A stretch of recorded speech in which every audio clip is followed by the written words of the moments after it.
নেককার সন্তান আল্লাহর কাছে চাইতে হয়, চেয়ে নিতে হয়। নবীরা দোয়া করেছেন, রব্বি হাবলি মিনাস সলিহিন, আল্লাহ নেককার সন্তান দেন, হে আল্লাহ নেককার পুণ্যবান সন্তান দেন, আল্লাহ এমন সন্তান দেন যাদেরকে দেখলে আমাদের চোখ জুড়ায়। রব্বি জাআলনি মুকিমাস সলাতি ওয়া মিন যুররিয়াতি, আল্লাহ আমাকেও নামাজ কায়েমকারী বানান, আমার সন্তানকেও বানান। তো সন্তানের জন্য দোয়া করতে হয়, নেককার সন্তান চাইতে হয়। আপনারা যারা বিয়ে করেছেন এখনো সন্তান পান নাই, আল্লাহ তাআলা আপনাদেরকে অচিরেই এই সন্তান দান করে আপনাদেরকে ধন্য করুক।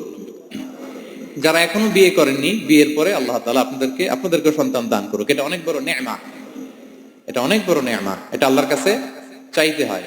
তো এই আলোচনাটা সবার সাথে প্রাসঙ্গিক। যারা বাবা তাদের তো লাগবে ইনস্ট্যান্ট, আজকে রাত্রে যেই শোনাইতে পারবেন।